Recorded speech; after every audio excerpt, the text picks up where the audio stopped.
네, 각 요일마다 주제별로 뉴스를 살펴보는 알짜 뉴스 시간입니다. 자, 오늘 국제 뉴스 살펴봐야죠. 네, 동의대학교 행정정책학과 김태환 교수 자리 함께하고 계십니다. 교수님 안녕하세요. 예, 안녕하세요. 네, 교수님 엊그제 일본이 네. 그 동남아시아 국가연합인 아세안의 국방 한라인에 가입한다는 보도가 네, 있던데요. 어떤 내용인가요? 화요일 날이었죠. 네. 28일에 일본 교도통신이 보도한 내용인데요. 일본의 기시노부 국방상이 올해 아세안의 아세안 국가연합의 그 의장국인 브루나이의 할비 유소프 제2 국방장관하고 화상회의를 했는데 네, 네.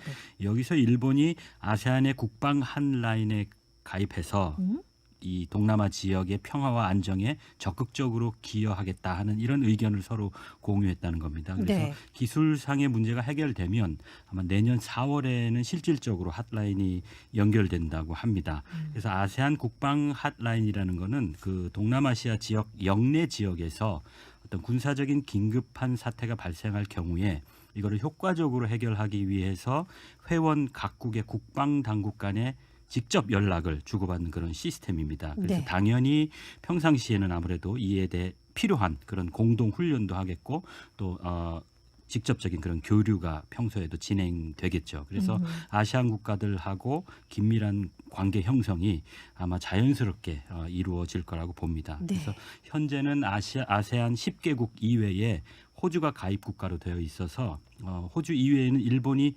비아시안 국가로는 두 번째로 가입하게 되는 겁니다. 아, 그렇군요. 그럼 이렇게 일본이 아시아 한라인에 가입하는 거 우리나라에는 어떤 의미가 있나요? 아무래도 그 일본하고 경쟁적인 차원에서 말씀을 드려야 될 것 같은데요. 네. 그 지구촌에서 보면은 한국하고 일본은 상당히 그 여러 분야에 걸쳐서 경쟁 관계에 있습니다. 그런데 이 동남아 지역은 그 전통적으로 일본의 경제 문화적인 영향력이 상당히 강한 지역입니다. 네. 그래서 정도 차이는 있지만 반일 정서 같은 것도 중국이나 한국처럼 그렇게 강하지 않고요. 아, 네.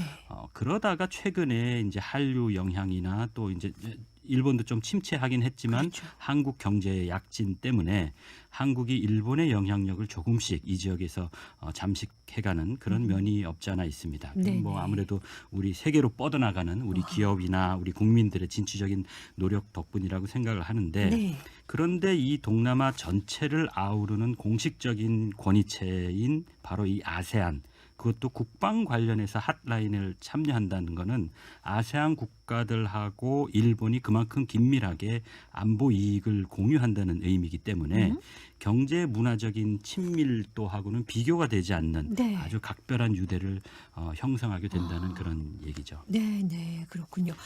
이 동남아시아는 무역 비중도 우리나라에서는 굉장히 큰 그런 지역이죠. 맞습니다. 네.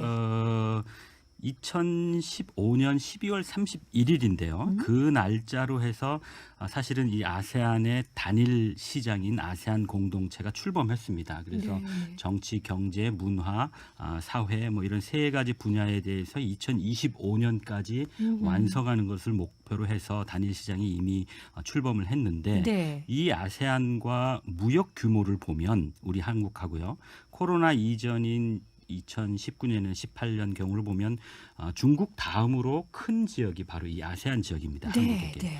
개별 국가로 보더라도 그 아세안의 베트남이 한국과의 무역 규모가 3위이고요. 네. 싱가포르가 8위, 말레이시아가 10위 이렇게 한국의 큰 무역 파트너들이고요.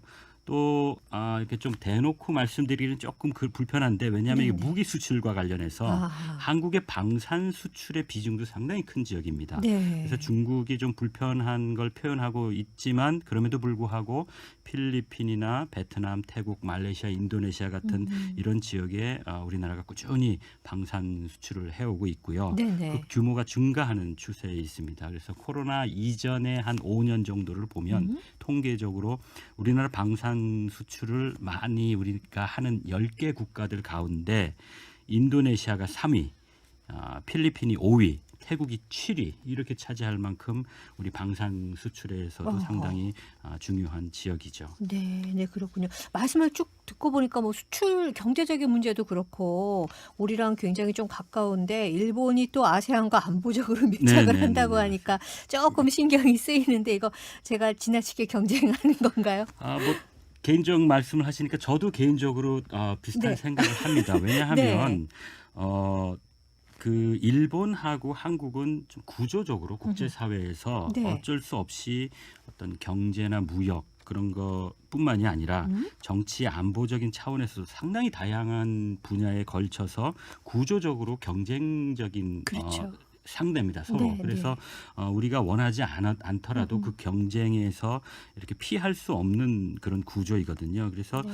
어떻게 우리가 일본을 보느냐가 좀 중요한데 중국이 어떤 협력과 경쟁이 공존하는 우리의 이웃이라면 중국 못지않게 일본도 상당히 협력과 경쟁이 공존하는 아주 가까운 이웃이 일본입니다. 네. 다만 그 이제 협력과 경쟁의 분야나 어떤 정도가 중국하고 이제 조금씩 차이가 있어서 그런 면에서는 우리가 조금 더 심도 있게 고민을 많이 해야 할 부분이기도 한데요. 네.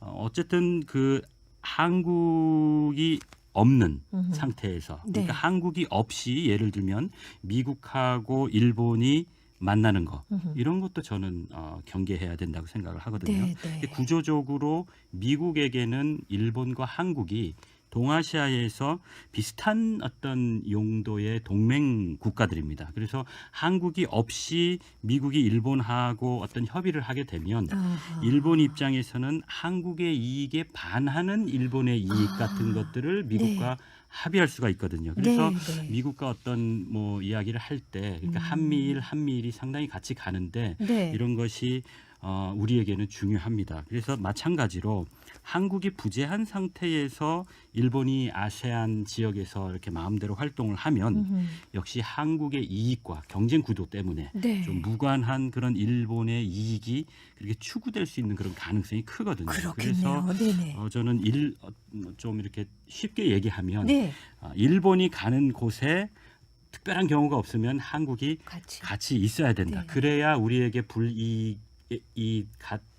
우리가 불이익을 당할 수 있는 국제사회의 다양한 그 환경을 원천적으로 봉쇄할 수 있는 그런 거라고 생각을 합니다. 개인적으로도 보면은 왜 조금 이렇게 조금 미운 사람이 있잖아요. 네, 미운 네, 사람인데 이해관계가 이렇게 공유되는 경우 우리가 인간관계 하기가 좀 쉽지 않은데 그렇죠. 비슷합니다.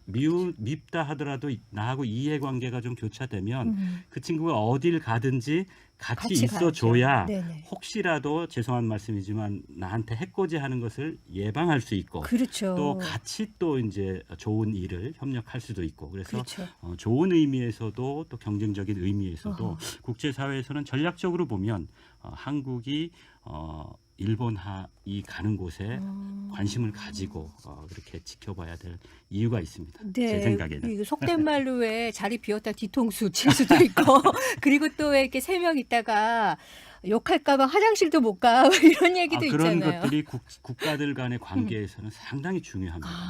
알겠습니다. 자, 지금까지 동의대학교 행정정책학과 김태환 교수와 함께 이야기 나눠봤는데 올해 마지막 또 방송이네요. 예. 잘 마무리하시고 새해 복 네. 많이 받으십시오. 네. 청취자 여러분들. 알겠습니다. 내년에 다시 뵙겠습니다. 네, 고맙습니다. 지금까지 동의대학교 행정정책학과 김태환 교수와 함께했습니다. 교수님 감사합니다. 예.